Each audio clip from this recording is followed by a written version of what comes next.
Welcome to the Whyte Answer. In this edition, I'm covering exercise and pregnancy, focusing on low-risk pregnancy. In other words, those mothers with no pre-existing health issues.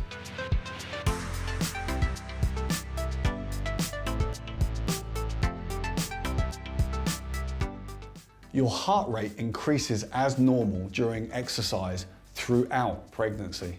Your breathing during exercise is likely to be affected while you are pregnant, particularly into the third trimester as your growing uterus pushes up on your respiratory muscles.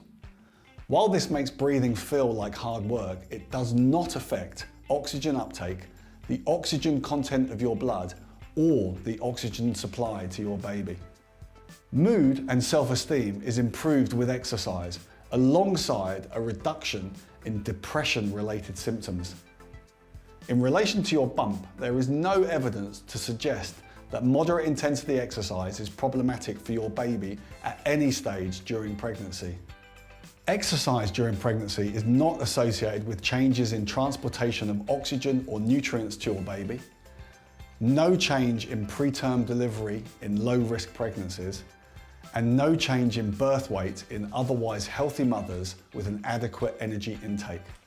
In fact, women who exercise regularly throughout pregnancy have a reduced incidence of gestational diabetes and hypertension, and a reduced requirement for cesarean section.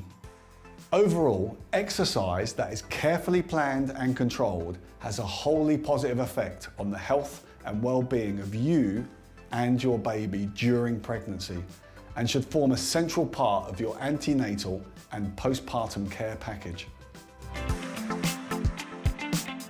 A common question I'm asked is how much exercise is enough? Well, the recommended amount of exercise for optimal health and well-being is 150 minutes of moderate intensity activity per week, plus 2 strength-based sessions. These recommendations also hold true during pregnancy. However, the additional stress pregnancy places on particular parts of your body will require specific attention. For example, your core strength and stability and your pelvic floor exercises are a must pre, during, and postpartum. In general, you should aim for moderate intensity and avoid going into hard intensity throughout your pregnancy. Using a rating of perceived exertion, an RPE scale, can be very useful.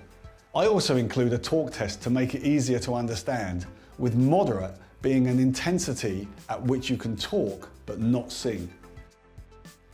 You can also use heart rate as a guide, ensuring you remain at or below 75% of your maximum predicted heart rate. Using wearable tech like a Fitbit can be a great way to keep a track on your exercise intensity. Avoid overheating. A golden rule for exercise during pregnancy is to avoid overheating. This is particularly true during trimester 1. Make sure you wear appropriate clothing. Layers are always a great help, as you can easily change what you are wearing throughout exercise. Avoid excessively hot environments. Importantly, the harder you exercise, the hotter you will get, so keep your exercise at moderate intensity or below, and vary your effort dependent upon the environment. Finally, start exercise well hydrated and maintain hydration throughout exercise. What should my exercise program include is a common question. And irrespective of which trimester you are in, your weekly exercise program should include aerobic exercise with a target of somewhere in the range of 30 minutes of moderate intensity activity each day. This can be achieved in 30-minute bouts or multiple shorter episodes down to 10 minutes. Aerobic exercises maintain your cardiovascular fitness and improve your ability to cope with daily life. Whilst there are very few limitations to the type of aerobic exercise you can do, you should adapt your exercises as your bump grows. What you did before your pregnancy is an important factor in what you can do during pregnancy. Strength exercises can maintain your strength, improve your ability to cope with daily life, help cope with anatomical changes as your baby grows, and maintain posture and stability to reduce joint, back, and neck pain. 2 to 3 sessions per week of core strength and stability exercises should be your target. As your pregnancy progresses, you should avoid exercises which focus on the abdominal muscles. As for pelvic floor exercises, these are a must throughout pregnancy and beyond, and should be part of your daily routine. Core and pelvic floor exercises help support the back and reduce back and neck pain, maintain correct pelvic alignment, support the increasing weight of your baby, assist the uterus during labour, and can reduce the incidence of stress incontinence. In summary, what you are able to do during pregnancy is directly related to what you were doing prior to becoming pregnant and your level of conditioning. Keep at or below moderate intensity, which is an RPE of 7 or 75% of maximum heart rate. Avoid overheating. Always warm up and cool down with low intensity aerobic activity and light stretching.